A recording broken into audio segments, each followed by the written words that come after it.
Le light novel est un média encore trop timide en France. On a peu de titres, peu de gens savent ce que c'est, et on a aussi peu d'éditeurs. Alors, lorsqu'un éditeur ose sortir un nouveau titre en France, c'est un petit peu l'événement pour moi. Salut tout le monde, j'espère que vous allez bien. Aujourd'hui, grâce à l'envoi de Mao Édition, je vais pouvoir vous parler de Berserk of Gluttony, de Ishiki Ichika et Fame.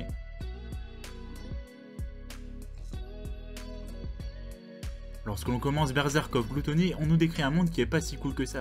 Puisque si chaque personne a une capacité spéciale, en fonction de celle-ci, on est plus ou moins mis au rebut de la société. C'est un petit peu comme notre monde à nous, sauf qu'à la place des capacités spéciales, on a le capitalisme. Fate Graphite, le héros de l'histoire, essaye tant bien que mal de survivre dans ce monde impitoyable, puisqu'il est engagé puis maltraité par les 100 chevaliers, on va dire la haute bourgeoisie locale, pour faire leur travail à leur place. Et justement, la capacité spéciale de Fate Graphite, c'est la gloutonnerie. Une capacité spéciale qui lui donne faim tout le temps, tout simplement, et faut avouer que c'est un peu moisi. Enfin, en théorie. Puisqu'en voulant sauver Roxy Hart, l'une des personnes qui se soit conduite décemment avec Fate, celui-ci va se rendre compte qu'en tuant un ennemi, il peut absorber ses caractéristiques ainsi que ses capacités. Et c'est là le début de son aventure. En fait, quand je parle de caractéristiques, il faut entendre ici force, agilité, dextérité, magie, endurance, tout ce genre de caractéristiques qu'on retrouve beaucoup dans la fantasy actuelle. Et justement, je parie qu'en entendant ces lignes, vous vous êtes dit « Ah, c'est encore un isekai, encore un », ça commence à être énervant. Ça ressemble quand même vachement à moi quand je me réincarne en slime.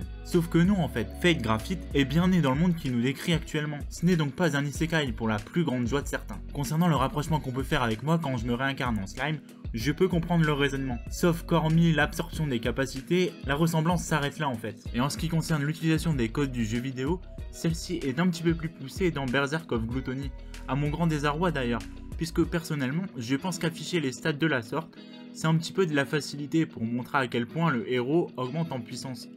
On aurait pu trouver d'autres façons et je trouve que dans ce genre d'œuvre, c'est vraiment trop facile de faire ça. Toutefois, cela aura une utilité puisque Fate pourra utiliser ses points de caractéristiques pour les utiliser afin de faire évoluer son arme ou faire des attaques très puissantes. Mais on y reviendra plus tard, parlons d'abord du scénario. Le premier tome d'une série, c'est celui qui doit mettre en place l'univers, les personnages principaux, ainsi que les différentes relations entre eux. C'est le tome qui doit mettre en place la situation initiale, l'élément perturbateur, ainsi qu'un petit peu de péripéties. Et ça, le premier tome de Berserk of Gluttony le fait très bien. On nous décrit un monde où les 5 chevaliers sont tout puissants et peuvent se permettre de tout faire, y compris les pires atrocités, et où les pauvres sont tellement pauvres que manger un bout de viande est un événement en soi. Bien sûr, on y découvre Fate Graphite, un jeune homme qui vit tant bien que mal, mais qui, grâce à sa capacité hors du commun, va pouvoir gravir l'échelle sociale et tenter de changer l'ordre des choses, tout en essayant de gérer le contre-coup de sa capacité. Là comme ça, on peut dire qu'on n'est pas vraiment dans de l'original, que le tableau a déjà été vu plusieurs fois déjà. Mais justement, si le tableau a déjà été vu, il est déjà plus facile d'y rentrer, surtout que l'univers n'est pas vraiment développé et que on a tout à y voir. Ça peut permettre à des lecteurs de ne pas être perdus dès le départ et d'y accrocher plus facilement. D'autant plus que ce qui va permettre au titre de tirer son épingle du jeu, ce sont les relations qu'entretient Fate avec différents personnages, et surtout deux en particulier. Le premier personnage en question, c'est Roxy Hart.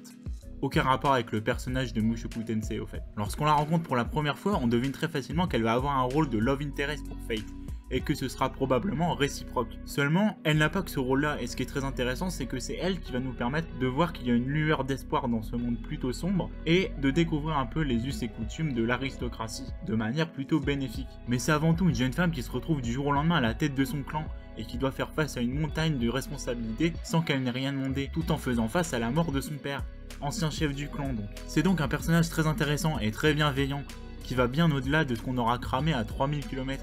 C'est un personnage qu'on va apprécier suivre dans tous les choix qu'elle va faire.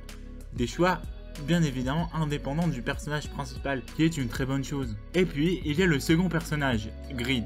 Grid, c'est une épée que Fate aura achetée pour pas cher dans un marché aux puces. Mais celui-ci va vite se rendre compte qu'il est capable de discuter avec lui. Et puis bon, une épée qui parle, c'est quand même cool. Hein. Mais au-delà de ça, c'est aussi une épée qui va apporter un peu de cynisme et un peu d'humour dans les dialogues. C'est aussi une épée qui va servir de maître à Fate. C'est elle qui va lui apprendre à comment se battre, comment se défendre, à lui parler de sa capacité gloutonnerie et aux différents effets secondaires dont il va être sujet. Mais c'est aussi lui qui va permettre à Fate d'échanger des points de caractéristiques contre une évolution qui va lui permettre de changer de type d'arme ou aussi de lancer des attaques ultra puissantes. Après tout, Grid ça veut dire l'avidité. Et personnellement, je trouve que ça c'est une super idée. Pourquoi? Eh bien tout simplement parce qu'avec ce stratagème, le héros ne sera pas tout le temps surpuissant. À certains moments, il le sera et ça sera bien utile pour faire avancer le scénario. Mais à d'autres moments, ça nous permettra de lui donner du challenge. Un héros qui aura du challenge à accomplir, chose qui manque clairement à certaines œuvres actuelles, n'est-ce pas Kirito de Sword Art Online. Cependant, s'il faut bien avouer une chose concernant les combats, c'est que ceux-ci ne m'ont pas paru très captivants le plus souvent. Hormis 2 ou 3 combats de boss, le plus souvent, Fate va combattre du menu frottin, que ce soit des gobelins ou des kobolds. Alors, je dis ça comme un point négatif certes, mais je comprends le principe. C'est une manière pour Fate de s'entraîner et de réacquérir petit à petit la puissance qu'il a perdue. C'est aussi une manière pour nous de ressentir ce que ressent Fate en fait. Puisque, à force de voir des combats contre des gobelins et des kobolds, on peut en avoir vite marre, tout comme lui on a vite marre au niveau de sa satiété. Alors pour le coup, je ne saurais dire si c'est une mauvaise ou une bonne idée.